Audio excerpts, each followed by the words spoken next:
everybody, I'm Jess with Soul Be Home. Welcome back to my channel. Today I'm showing you how I took simple plastic planters from Dollar Tree and turned them into a French country inspired decor piece. This is the first mold I chose, and it's the Chanticleer mold by IOD. It's a very gorgeous rooster. This is a little heavy for the plastic pot. However, I was determined to use this mold because it was new to me and I really was excited to finally get this rooster on something. I am choosing to still use my DOS air dry clay because it just is the best in my opinion for holding up well. I'm not a huge fan of my light clay at the moment. I've been all about the DOS lately. However, if you are concerned about the heaviness and you're not really going to put anything in your pot or container if you're working with just something else that's plastic, you would want to use a lighter clay than this. So I used a fleur-de-lis mold for the rabbit and then heraldry for this beautiful crest. And I am choosing to glue these straight onto the plastic, no paint or anything, and using Tight Bond Clear Quick and Thick glue. They do end up sliding a little bit, so I added some painter's tape to hold them in place until they could fully dry. When you're applying your clay to something, especially when it's curved, you really need to very lightly tap on all of the edges, not enough to change the shape of your mold, but enough to try to get it to actually touch the surface you're applying it to. The best way to describe it is like a little light tickle around the entire clay molding. I heard Lynn from L&J Goods describe stamping that way, and it just resonated with me because that's exactly what it is. It's basically just tickling the edges. Now, because this gorgeous rooster is slightly sturdy, I made sure that the bottom of the molding basically extended to match the bottom of the pot. That way the weight distribution was able to be held by the rooster as well. So I applied painter's tape on all of them because they were sliding around and then let them fully dry for about 24 hours. I also scratched glue drips off if any are present at this step. So for paint coverage, I'm using multi-surface paint. That's extremely important, not regular acrylic, or you'll not get a good adhesion and you'll get peeling. I've accidentally grabbed the wrong one before, and I can definitely tell you it does not work the same as the multi-surface paint. I'm just using a foam dabber to blend a gold and vintage white paint all over the outside of my pots and just along the top of the rim. And just like when I did the larger plastic Dollar Tree pots, I had chosen this terracotta color because I like some of that showing through. So I'm not concerned about full coverage. I was actually working on cleaning out my closet in my office and found these. All three of these came together in a 3-pack for the $1.25 plus tax that Dollar Tree currently is offering. And I think I speak on behalf of all of us crafters. Please don't up your prices again, Dollar Tree. So I get the idea now to try to use some stamps on these pots. Not quite sure how that's going to work, but I wanted to try it. So I do know that the IOD ink is the only thing that might work for this. So I'm definitely going to be using the IOD black ink. And these are some new stamps, new to me at least, from the Countryside Memoir collection. So when stamps are new, I like to give them a light sanding. And that's what I did with this pack. It's only because they haven't been used before though. I wanted to use the bird, but it just wasn't going to fit on my crest in any kind of way where you could see enough of the bird to make it work. So I opted for just a little floral design. It's very tiny, but it fits well in the crest. Due to the curved nature of the pots, I had to use my fingers only, no stamping blocks or anything. My first ever actual discovery of IOD was from purchasing their black ink and the crockery stamps. And I definitely fell in love with their products, but just in the last few weeks, I've decided to become a stockist. So I do carry some of these in my online shop if you want to check them out. I did very lightly heat set these when I was done with my little heat gun. Very lightly due to the fact that my paint is not cured at all. It's just dry, but it's not cured. So I don't want to alter that in any way. And this is still very much an ugly phase of the project. Most projects go through a very ugly phase, sometimes until the very end. And now for Mr. Rooster's pot, I want to use the Flora and Vine stamps.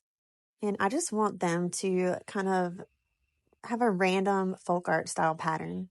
And I decided for this one to do the entire pot. And this random pattern turns out even better than I expected.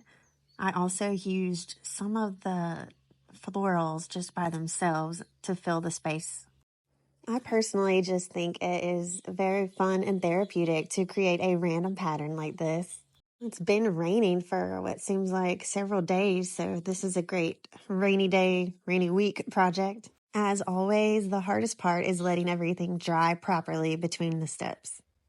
The ink I like to let sit for about 24 hours or more before moving on to do anything else to it. At this point, I don't have a plan for what I'm going to do next. That area that's exposed next to the tail feathers is from where there was extra glue that I had to scratch off.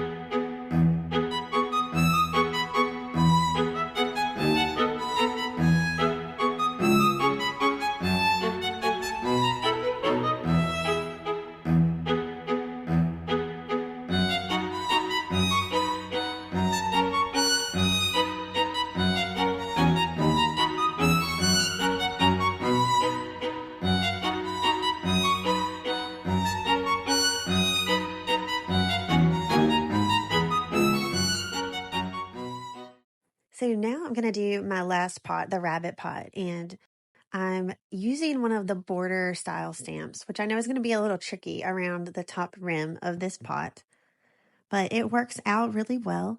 When I needed to overlap, I just did a portion of the stamp and it ended up blending just fine. It probably would be better to start where the seam would be at the back of the pot, but I didn't think about that in the moment, but it ended up not mattering. I'm also just using the top ribbon banner style portion from that Countryside Memoirs pack just to give it a little detail underneath my rabbit. You know, stamping on a curved surface can be a little tricky. You just really want to try to avoid smudging your ink, but other than that, this is a great vintage style look. Still an ugly phase right here, but it's going to look great when it's done. Well, another rainy day has passed, and I decide my next step is going to just be a complete black wash. I didn't even know if this was going to work over the ink. And luckily, this ends up paying off very well. It is horrifying to watch there.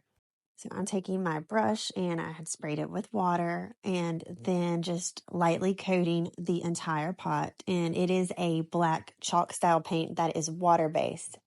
So essentially I'm making a heavy glaze with this without pouring my paint and mixing it with water. And I'm using my spray bottle full of water all over, and then these disposable white shop racks to wipe off, but then also blot the extra paint off. If I wipe, I make sure I can blot over that area. If not, you can see different wipe marks that aren't that appealing for this design. I'm so happy that this risk is paying off because it definitely turned out even better than I could have imagined. This just gives these pots such a unique patina, and I will be using this finish for sure on some of my future upcycles. I like this combination of the black over the ivory and gold, and the paint just really seems to settle in all the right areas. Definitely save this color combo for those October Halloween projects too. This would be perfect for some of those upcycles. You'll have to let me know in the comments which pot ends up being your favorite. Is it the crest, our rooster friend, or the rabbit? For me, it's hard to choose between the rooster or the rabbit as my number one pick. My final touch is a little bit of metallic gold wax on my moldings, just to give them a little sparkle and shimmer and not make them quite so grungy. So your moldings can really be brought to life in different ways thanks to paint, glazes, and waxes. And for these projects, the black paint wash essentially from earlier settled into all of the cracks and details of my moldings really nicely. And now I'm just able to highlight those more superior details with a gold wax. And just remember, a little bit goes a long way when it comes to wax. I also gave them a quick coating of Rust-Oleum clear matte spray finish outside. I'm still using them for decorative use only. And thank you so much for following along and watching my video. I hope that you are inspired to create your own version. Please send me a picture if you do. I'd love to see it. Remember to let me know which one's your favorite in the comments, and hope you have a fabulous rest of your week. Take care.